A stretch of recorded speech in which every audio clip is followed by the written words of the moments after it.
Good morning. Welcome to +2 politics class.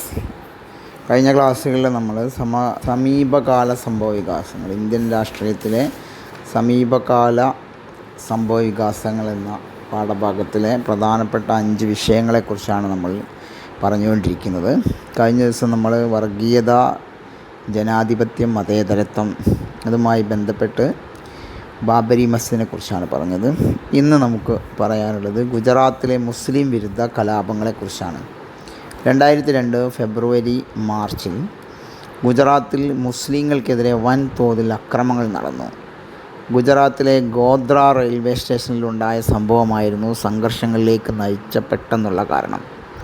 അയോധ്യയിൽ നിന്ന് മടങ്ങി വരികയായിരുന്ന കർസേവകർ സഞ്ചരിച്ചിരുന്ന തീവണ്ടിയുടെ ബോഗിക്ക് തീപിടിച്ചു. ഈ ദുരന്തത്തിൽ 57 പേർ കൊല്ലപ്പെട്ടു. തീവണ്ടി ദുരന്തത്തിൽ മുസ്ലിങ്ങൾക്ക് പങ്കുണ്ടെന്ന നിഗമനത്തിൽ ഗുജറാത്തിൽ വ്യാപകമായ അക്രമങ്ങളും പോരാട്ടങ്ങളും നടത്തി. അതിക്രമങ്ങൾ ഒരു മാസത്തോളം നീണ്ടുനിന്നു. 1000-ലധികം പേർക്ക് ജീവഹാനി സംഭവിച്ചു. ദേശീയ മനുഷ്യാവകാശ കമ്മീഷൻ അക്രമങ്ങളെ കടുത്ത ഭാഷയിൽ വിമർശിച്ചു. അക്രമങ്ങളെ നിയന്ത്രിക്കുന്നതിന് പരാജയപ്പെട്ടതിൽ ഗുജറാത്ത് സർക്കാരിന് പങ്കുണ്ടെന്ന് കമ്മീഷൻ ആരോപിച്ചു. ഇലക്ഷൻ കമ്മീഷൻ തെരഞ്ഞെടുപ്പ് നീട്ടിവെച്ചു. 1984 സിഖ് വിരുദ്ധ കലാപം പോലെ തന്നെ ഗുജറാത്ത് കലാപത്തിനും സർക്കാരിന് നീതിപൂർവം പ്രവർത്തിക്കാൻ കഴിഞ്ഞില്ല. മതവികാരങ്ങൾ ജനാധിപത്യത്തെ കളങ്കപ്പെടുത്താൻ അനുവദിക്കരുത്. മതവികാരങ്ങൾ ജനാധിപത്യ രാഷ്ട്രീയത്തിന് ഭീഷണിയാണ്. Last classes we discussed about recent developments in Indian politics, issues after 1989, and today we are going to discuss about anti-Muslim riots in Gujarat. In February-March 2002, large-scale violence and the torture of Muslims started all over Gujarat following the unfortunate incidents in the Godhra railway station. A bogie of a train returning from Ayodhya filled with Karsevagas was set on fire. 57 men died in the fire, thinking that the Muslims had a hand in the train tragedy. Large-scale violence and torture of Muslims started all over Gujarat.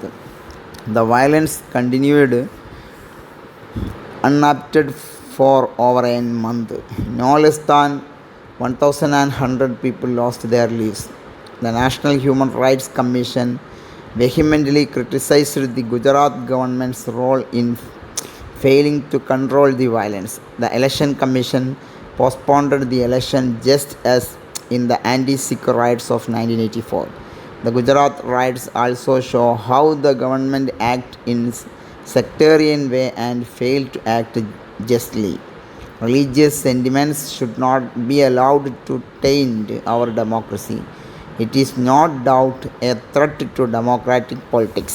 പുതിയ സമവായത്തിൻ്റെ ഉദയം. 1989 തെരഞ്ഞെടുപ്പിന് ശേഷം കോൺഗ്രസിൻ്റെ മേധാവിത്വം തകരുകയും BJPയുടെ സ്വാധീനം വർദ്ധിക്കുകയും ചെയ്തു. 1984 മുതൽ 2004 വരെയുള്ള കാലയളവിൽ BJPയുടെയും കോൺഗ്രസിൻ്റെയും ഉയർച്ച താഴ്ചകൾ നമുക്ക് ഇവിടെ ഈ ഗ്രാഫിൽ നിന്ന് നമുക്ക് മനസ്സിലാക്കാൻ കഴിയും. 1989 വരെ കോൺഗ്രസിനും BJPക്കും കൂടി ആകെ രേഖപ്പെടുത്തിയ വോട്ടിൻ്റെ ഏകദേശം 50% ലഭിച്ചു. ലോക്സഭയിൽ അവർ നേടിയ സീറ്റുകൾ ലോക്സഭയിലെ ആകെ സീറ്റിൻ്റെ പകുതിയിലധികം വരില്ല. അതിനർത്ഥം പകുതി വോട്ടുകളും പകുതി സീറ്റുകളും മറ്റു രാഷ്ട്രീയ പാർട്ടികൾക്ക് ലഭിച്ചു എന്നാണ്. 1990കളിൽ BJP നയിച്ച മുന്നണിയും കോൺഗ്രസ് നയിച്ച മുന്നണിയും തമ്മിലായിരുന്നു മത്സരം. 2014 പൊതു തെരഞ്ഞെടുപ്പിലും ഭരണകക്ഷിയായ BJPക്ക് 31% പരം വോട്ടേ ലഭിക്കുകയുണ്ടായുള്ളൂ. Emergence of new consensus. After 1989, the Congress showed a decline in its dominance and the BJP marked a rise. A close look at the graph reveals details of the rise and fall of BJP and the Congress from 1984 to 2004. Note the silent features of the information proved since 1989 elections. The Congress and the BJP together got roughly 50% of the total votes polled. The seats they got were not more than half the total seats in the Lok Sabha. It means nearly half the votes and half the seats went to the political parties. The competition during the 90s is between two coalitions, one led by BJP and the other led by the Congress. Lok Sabha തെരഞ്ഞെടുപ്പ് 2004 ലോക്സഭാ തെരഞ്ഞെടുപ്പ് 2004 തെരഞ്ഞെടുപ്പിൽ കോൺഗ്രസ് മുന്നണി സംവിധാനത്തിൽ മത്സരിക്കുകയും NDA അഥവാ ദേശീയ ജനാധിപത്യ സഖ്യത്തെ പരാജയപ്പെടുത്തുകയും ചെയ്തു. കോൺഗ്രസ് മുന്നണി യുണൈറ്റഡ് പാർട്ടികളുടെ സഹായത്താൽ അധികാരത്തിലെത്തി. ഡോക്ടർ മൻമോഹൻ സിംഗ് ആയിരുന്നു പ്രധാനമന്ത്രി. 2004 ലോക്സഭാ തെരഞ്ഞെടുപ്പിലെ result: Congress 145, BJP 138, CPM 43, BSP 19, CPI 10, NCP 9.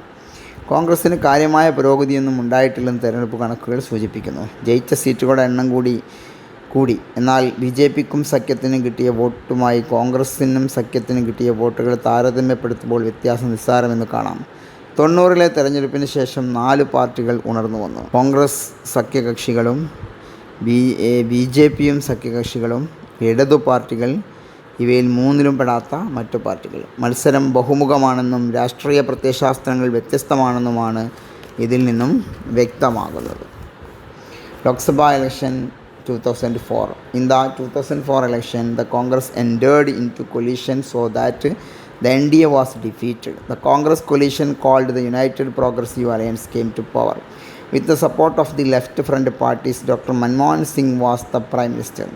The Congress seemed to have a little revival during this election. There was an increase in the seats won, but when we compare the votes won by BJP and its allies and the votes won by Congress and its allies, there was only a negligible difference. Congress 145, BJP 138, CPM 43, BSP 19, CPI 10 and NCP 9 seats. 4 groups of parties are seen to the emergence after 1990s: Congress and its coalition members, BJP and its allies, left front parties that belong to none of the above 3. This shows that competition is going to be multi-cornered and political ideologies are different. During 2014 election, BJP-led NDA government came to power. 2014 Lok Sabha തെരഞ്ഞെടുപ്പ്. 16ാം ലോക്സഭയിലേക്കുള്ള തെരഞ്ഞെടുപ്പ് 2014 April നടന്നു. 7 ഘട്ടങ്ങളിലായി നടന്ന തെരഞ്ഞെടുപ്പിൽ April 7 ആസാമിലും ത്രിപുരയിലുമായിരുന്നു അവസാന ഘട്ടം. 7 സംസ്ഥാനങ്ങളിലായി April 30 നടന്നു. തെരഞ്ഞെടുപ്പിൽ ദേശീയ ജനാധിപത്യ സഖ്യം 339 സീറ്റുകൾ നേടി അധികാരത്തിൽ വന്നു. ഇതിൽ BJP തനിയെ 284 സീറ്റ് നേടി, കേവല ഭൂരിപക്ഷം നേടി. 10 വർഷം രാജ്യം ഭരിച്ച ഐക്യ പുരോഗമന സഖ്യത്തിന് UPA 60 സീറ്റേ നേടാനായുള്ളൂ. ചരിത്രത്തിലെ ഏറ്റവും വലിയ പരാജയം ഏറ്റുവാങ്ങിയ കോൺഗ്രസ് 44 സീറ്റിൽ ഒതുങ്ങി. 2019 വീണ്ടും തെരഞ്ഞെടുപ്പ് നടന്നപ്പോൾ UPAയും NDAയും തമ്മിൽ തന്നെയായിരുന്നു മത്സരം. ഇവിടെ BJP ഒറ്റയ്ക്ക് 300-ലധികം സീറ്റുകൾ സ്വന്തമാക്കുകയും അവരുടെ സഖ്യത്തിന് NDA സഖ്യത്തിന് 313-ലേറെ സീറ്റുകൾ ലഭിക്കുകയും ചെയ്തു. ഇതോടുകൂടി ഇന്ന് ഇന്ത്യയിലെ ഒരു വലിയ പാർട്ടിയായി BJP മാറിയിരിക്കുകയാണ്. Lok Sabha elections in 2014, voters gave a massive mandate to the Bharatiya Janata Party in the 2014 general election, the first time that any non-Congress party has won a majority on its own. The result brought 339 seats to the NDA, of which BJP alone won 284 seats. The UPA, which had the helms of the government for the past 10 years, had to be satisfied with just 60 seats, the greatest fall for the Congress, which could win only 44 seats. Again, 2019 Lok Sabha election, NDA also got a great victory. BJP itself got more than 300 seats and NDA got 313 seats. And today the BJP became one of the major political power all over the India. വളരുന്ന സമവായം. നിർണായക പ്രശ്നങ്ങൾ സംജാതകമാകുമ്പോൾ മിക്ക പാർട്ടികളും അഭിപ്രായ വ്യത്യാസങ്ങൾ മറന്ന് സമവായത്തിലെത്തുന്നു. കാര്യത്തിൻ്റെ ഗൗരവമനുസരിച്ച് സമവായത്തിലെത്താൻ അവർ തമ്മിലുള്ള ഭിന്നതകൾ തടസ്സമാകാറില്ല. സംഘർഷത്തിൽ നിന്ന് സമവായത്തിലെത്തുന്നത് 4 ഘടകങ്ങളുടെ അടിസ്ഥാനത്തിലാണ്. 1. രാഷ്ട്രീയ കക്ഷികൾ സാമ്പത്തിക നയങ്ങളെ എതിർക്കുന്നുണ്ടെങ്കിലും ഭൂരിപക്ഷം പാർട്ടികളും ഒരേ നയങ്ങൾ തന്നെയാണ് പിന്തുടരുന്നത്. രാജ്യത്തെ അഭിവൃദ്ധിയിലേക്ക് നയിക്കുമെന്നും ഇന്ത്യയെ ലോകത്തിലെ ഒരു വൻ സാമ്പത്തിക ശക്തിയായി മാറ്റുമെന്നും ഈ രാഷ്ട്രീയ കക്ഷികൾ വിശ്വസിക്കുന്നു. 2. പിന്നോക്ക ജാതിക്കാരെയും അവരുടെ ആവശ്യങ്ങളെയും നിരാകരിക്കാൻ കഴിയില്ലെന്ന് രാഷ്ട്രീയ പാർട്ടികൾക്ക് ബോധ്യപ്പെട്ടു. പിന്നോക്ക ജാതിക്കാർക്ക് വിദ്യാഭ്യാസ സ്ഥാപനങ്ങളിലും സർക്കാർ ജോലികളിലും സംവരണം അനുവദിക്കണമെന്ന കാര്യത്തിൽ എല്ലാ രാഷ്ട്രീയ പാർട്ടികൾക്കും യോജിപ്പുണ്ട്. മറ്റു പിന്നോക്ക സമുദായങ്ങൾക്ക് അധികാരത്തിൽ അർഹമായ പ്രാതിനിധ്യം ഉറപ്പുവരുത്താൻ എല്ലാ പാർട്ടികളും ഒത്തൊരുമിച്ച് പ്രവർത്തിക്കുന്നു. രാജ്യത്തിൻ്റെ ഭരണത്തിൽ സംസ്ഥാനതല പാർട്ടികൾക്ക് ദേശീയ തലത്തിൽ മുഖ്യ പങ്കുണ്ട്. ദേശീയ പാർട്ടികളും പ്രാദേശിക പാർട്ടികളും തമ്മിലുള്ള അന്തരം കുറഞ്ഞു വരികയാണ്. പ്രാദേശിക പാർട്ടികൾക്ക് കേന്ദ്രത്തിൽ നിർണായകമായ സ്വാധീനം ചെലുത്താൻ കഴിയും. 4. പ്രത്യയശാസ്ത്രങ്ങളും രാഷ്ട്രീയ അഭിപ്രായ വ്യത്യാസങ്ങളും പ്രായോഗിക പരിഗണനകൾക്ക് വഴിമാറുന്നു. മുന്നണി സംവിധാനം പ്രത്യയശാസ്ത്രങ്ങളോട് മുഖം തിരിച്ച് അധികാരം പങ്കിടുന്ന മേഖലകളിലേക്ക് തിരിഞ്ഞു. ഇന്ത്യയിലെ മിക്ക പാർട്ടികളും BJPയുടെ ഹിന്ദുത്വത്തിൽ വിശ്വസിക്കുന്നില്ല. എങ്കിലും അവർ BJPയോടൊപ്പം നിന്ന് മന്ത്രിസഭ രൂപീകരിക്കുകയും കാലാവധി പൂർത്തിയാകുന്നതുവരെ അധികാരത്തിലിരിക്കുകയും ചെയ്തു. ഈ മാറ്റങ്ങൾ ഇന്ത്യൻ രാഷ്ട്രീയത്തിൻ്റെ ഗതി മാറ്റുകയാണ്. സ്വാതന്ത്ര്യാനന്തരം കോൺഗ്രസ് ഇന്ത്യൻ രാഷ്ട്രീയത്തിൽ സുപ്രധാന പങ്കുവഹിച്ചു. ഇന്ന് സ്ഥിതിഗതികൾ പാടെ മാറി. ഹിന്ദുത്വ ശക്തികൾ അധികാരത്തിലെത്തിയിരിക്കുന്നു. സാമൂഹികമായ സമവായം തകരുന്നു എന്ന ഭീതിയാണിപ്പോൾ. പ്രധാന രാഷ്ട്രീയ പാർട്ടികൾക്ക് സമവായത്തിൻ്റെ ചട്ടക്കൂടിൽ നിന്നുകൊണ്ട് മാത്രമേ പ്രവർത്തിക്കാനാവുകയുള്ളൂ. ജനകീയ പ്രസ്ഥാനങ്ങൾ വികസനത്തിൻ്റെ പാതയിൽ പുതിയ രൂപത്തിൽ ഉയർന്നു വരുന്നു.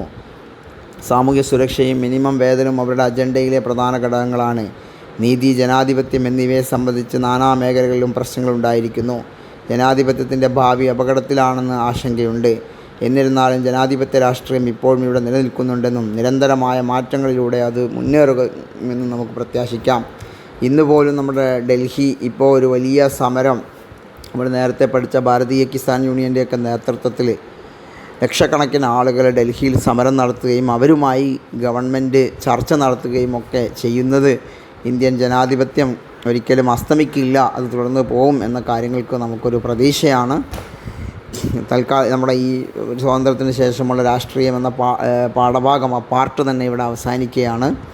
ഒരു വരുംകാല സംഭവവികാസങ്ങളൊക്കെ ഓരോരുത്തരും സൂക്ഷ്മമായി നിരീക്ഷിക്കുകയും ശ്രദ്ധിക്കുകയും അതിൽ നിന്ന് പാഠങ്ങൾ ഉൾക്കൊള്ളുകയും മനസ്സിലാക്കുകയും ഒക്കെ ചെയ്യണം എന്നുകൂടി അഭ്യർത്ഥിക്കുകയാണ്. Growing consensus. Most parties despite their differences agree on crucial issues. Acute competition does not prevent them from coming to a consensus when the seriousness of the situation demands. The consensus that emerges from conflict consists of the following elements. First one, new economic policy. Though many groups oppose new economic policies, most political parties support the new policy. They believe that this new economic policy would lead the country prosperity and status economic power in the world. Second one, political parties realized that the backward caste and their claims cannot be ignored. So all political parties now stand for reservation for backward classes, both in education institutions and government jobs. There is a great enthusiasm among the political parties to ensure the OBC's due share of power. State parties play quite a prominent role at the national level. The differences between state level parties and national level parties is shrinking. State level parties often play important role at the center. It was third one. The fourth one, ideologies and politics differences have given way to pragmatic consideration. Coalition politics has shifted the focus from ideological difference to power sharing arrangements. Many parties of the NDA do not agree with the Hindutva of BJP. Still they remain together any try for a government. These changes are definitely going to shape the politics of the future. Soon after independence, Congress emerged as a dominant party. Today things have changed. There is much competition in politics. Despite the competition, the main political parties have an implicit agreement that they would act within the sphere of consensus. Popular movements came up in new forms and new paths of development. Today itself, Bharatiya Kisan Union leading a strike in Delhi. More than 2 lakh people are participating in the strike, and almost all highways in Delhi were blocked by the protesting. Government ready to talk with them. It give a expectation to our future democratic politics. Social security and minimum wage figure on their political agenda. Issues of justice and democracy are brought up from all corners. Democratic politics is here to stay in India, and it will express itself through a continuous process of changes. Now our first part of politics is over. You should try to understand the future developments in Indian politics and notice it. Some questions are there. First one, prepare a short note about anti-Muslim riots in Gujarat. 2002 Gujarat കലാപത്തെക്കുറിച്ച് ഒരു ലഘു വിവരണം തയ്യാറാക്കുക. prepare a short note about growing consensus in political parties. ഇന്ത്യയിലെ രാഷ്ട്രീയ പാർട്ടികൾക്കിടയിൽ വളർന്നു വരുന്ന സമവായത്തെക്കുറിച്ച് ഒരു ലഘു വിവരണം തയ്യാറാക്കുക. ഇതോടുകൂടി ഫസ്റ്റ് പാർട്ട് പൊളിറ്റിക്സ് അവസാനിച്ചിരിക്കുകയാണ്. കാര്യങ്ങൾ നന്നായി മനസ്സിലായിട്ടുണ്ടാവുമെന്ന് വിചാരിക്കുന്നു. Thank you for watching this video. Have A nice day.